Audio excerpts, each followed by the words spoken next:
అందరికీ నమస్కారం. ఫ్రెండ్స్ ఎలా ఉన్నారు? అందరూ బాగున్నారు కదా! నేనైతే బాగున్నాను. ఇది నైట్ టు మార్నింగ్ వ్లాగ్ అండి. ఆహ్, ఈరోజు మార్నింగ్ నేనేం కుక్ చేశాను అని చెప్పేసి వ్లాగ్‌లో ఉంటుంది.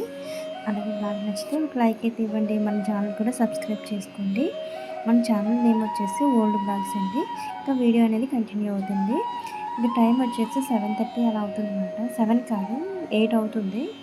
ఇంకా నేను ఈరోజు వచ్చేసి నైట్ డిన్నర్‌లోకొచ్చేసి టమాటా చట్నీ అండ్ దోసలు వేస్తున్నాను. అవేంటంటే రైసు, గోధుమలు, నెక్స్ట్ వచ్చేసి మినపప్పు వేశాను. ఇంకా మనం కందిపప్పు ఇవన్నీ వేసుకోవచ్చు. ఇంకా టేస్టీగా అనిపిస్తది.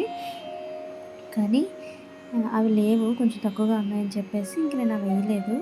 ఇక్కడైతే దోసలనేది వేసేస్తున్నాను. అన్నయ్య అయితే ఇంకా రాలేదు. 8:30 అలా అయిపోతుంది గానీ, నాకైతే ఆకలేస్తుంది. తినాలనిపిస్తుంది. చాలా రోజులు అవుతుంది దోసలు వేసి. మీరు ఈ పెనం చూసి భయపడకండి. ఎందుకంటే ఇది ఒక 30 ఇయర్స్ బ్యాక్ కొనిందన్నమాట. ఇంక దీన్ని కొంచెం ఇంత బ్లాక్‌గా మాడిపోయింది. అప్పుడు మేము పల్లెటూరులో ఉండేటప్పుడు పుల్లల మీద అంటే పుల్లల పొయ్యి ఉంటది కదా! దాని మీద పెట్టి వండేసేవాళ్ళు. ఇక్కడికొచ్చిన తర్వాత ఇప్పుడు స్టవ్‌లే కదా! ఇక్కడ అలా వండడానికి అవ్వదు. అదే ఇక్కడ తీసుకొచ్చాం. కానీ బాగా వస్తాయి అట్లనేవి. మార్చేయాలి. ఇంకా దాని సర్వీస్ అయిపోయిందిలెండి. ఇంకా ఆ! నైట్ అయితే అట్లు అవి తినేసి ఇంకా మా డిన్నర్ అయితే అలా కంప్లీట్ అయిపోయింది. ఇంక ఎర్లీ మార్నింగ్ మాట. ఎర్లీ మార్నింగ్ అంటే మరీ ఎర్లీ మార్నింగ్ కాదు. 8:30 ఆ టైంకి తీసిన వ్లాగు. ఎండ అయితే వచ్చిందండి ఈరోజు. మరి ఇంకా వర్షాలన్నారు మరి వర్షం అయితే పడలేదు. ఒక 11:30 ఆ టైంకి మళ్ళీ చినుకుల్లా పడి మళ్ళీ వర్షం ఎండొచ్చేసిందనమాట. ఈరోజు నా బట్టలనేవి ఆరిపోతాయి. ఈరోజుకి 3 రోజులవుతుందండి మేము ఆరబెట్టి. చాలా ఎక్కువ రోజులయిపోతుంది. మళ్ళీ అవి తీసిన వెంటనే ఇంకా అన్నయ్య రేపు మండే నుంచి మళ్ళీ యూనిఫార్మ్ యేసుకుంటారు కాబట్టి, ఇంకా ఆ బట్టలని త్వరగా వాష్ చేసేస్తాను ఇవాళ నైటు. క్లైమేట్ అనేది కొంచెం బానే ఉంది. ఎండొచ్చింది కదా! కొంచెం ప్రాణం లేచొచ్చినట్టు అనిపించిందనమాట. మరీ అలా వర్షాలు పడుతుంటే చిరాకుగా అనిపిస్తుంది. ఇప్పుడు టైం వచ్చేసి 8:30 అలా అవుతుందనమాట.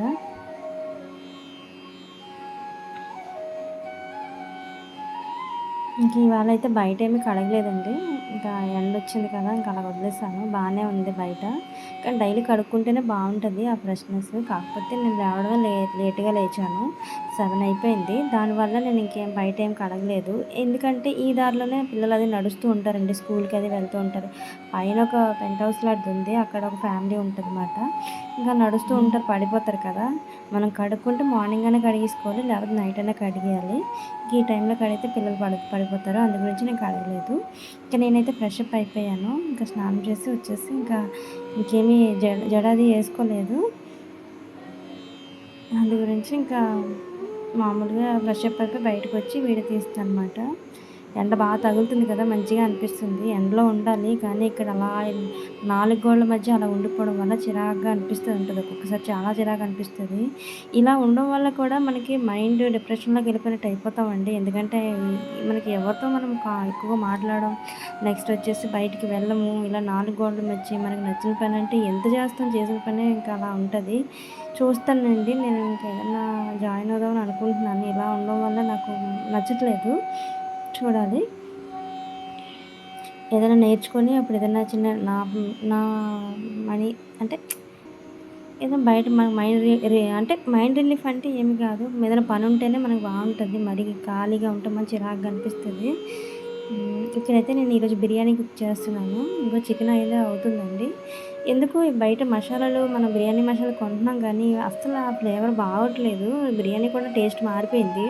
ఈసారి ఇంట్లోనే తయారు చేస్తానండి. యూట్యూబ్‌లో చూసి మసాలా ఎలా తయారు చేయాలో నాకు తెలీదు. చూసి చేస్తాను. అస్సలు బిర్యానీ వండుతుంటే ఎంత స్మెల్ రావాలి ఇల్లంతా స్మెల్ వస్తది. ఆ మసాలా ఫ్లేవర్ అనేది. కానీ ఏమో మరి ఏంటో ఇది కూడా కల్తీ అయిపోయినట్టుంది. నాకు నచ్చలేదు. హ్మ్. ఇంకంతే అలా తినేస్తున్నానన్నమాట. చూస్తాను బిర్యానీ మసాలా సామాన్లు తెప్పించుకొని మసాలా ఒకసారి చేసి పెట్టుకుంటే నెలలో మనం 4 సార్లు చేసుకుంటాం కాబట్టి మనకంత ఇదుండదు. ఇక్కడ రైస్ కూడా కుక్ చేస్తున్నాను. ఆల్మోస్ట్ అయిపోయింది రైసు. ఒక 70% కుక్ అయింది. అది ఇంకా వార్చేసి ఇంకా చికెన్ దగ్గర పడిన తర్వాత అప్పుడు మనం బిర్యానీ దమ్ పెట్టేసుకోవడమే. నేను చికెన్ అనేది ఉడికించుకుంటానండి. డైరెక్ట్‌గా దమ్ పెట్టను. ఎందుకంటే నాకు ముక్క అనేది బాగా ఉడకాలి. నాకు ఉడకకపోతే నచ్చదు. డైరెక్ట్ దమ్ పెట్టడం అంటే నాకు ఉడకదేమో అని కొంచెం చిన్న ఫీల్ ఉంటది. చికెన్ కదా బాగా ఉడకాలి.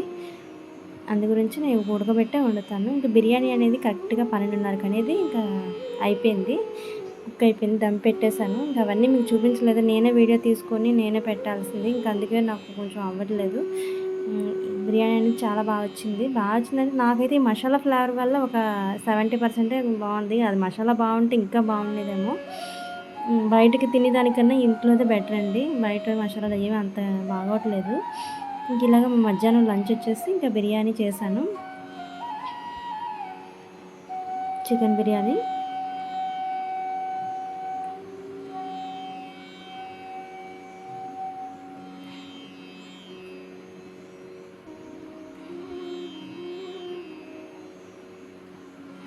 పొడి బాగా వచ్చింది బిర్యానీ అయితే. ఇంకా అలా బిర్యానీ వండేసిన తర్వాత బయటకొచ్చాను. కొంచెం చినుకులు పడినప్పుడు బట్టలన్నీ కొంచెం లోపలికేసాను. పైన కూడా వేసాను కానీ తీసేసానండి. మళ్ళీ ఎండ ఫుల్‌గా వచ్చేసింది. రావాలండి. అంతా మనకి బ్యాక్టీరియా అది ఉంటే ఏమన్నా చనిపోతది. బాగా ఎండ తగలాలి. ఎప్పుడైనా సరే హౌస్‌లోకి మనం ఏదైనా రెంటెడ్ హౌస్ అయినా, ఏదైనా సొంత హౌస్ అయినా సరే ఇంట్లోకనేది వెలుతురు బాగా వస్తేనే బావుంటదండి. మనుషులు కూడా ఆరోగ్యంగా ఉంటాము. ఎండ చూసారా ఎంత నీట్‌గా కనబడుతుందో ఆకాశంలో. ఎంత బావుందో. ఎన్ని రోజులవుతుందో ఇలా చూసి. ఇదేనండి ఈరోజు వ్లాగ్ అయితే. వ్లాగ్ నచ్చితే ఒక లైక్ అయితే ఇవ్వండి. మన ఛానల్ కూడా సబ్స్క్రైబ్ చేసుకోండి. తిరిగి రేపటి వ్లాగ్‌లో కలుద్దాం. థ్యాంక్ యూ అండి. Thank you for watching. Bye.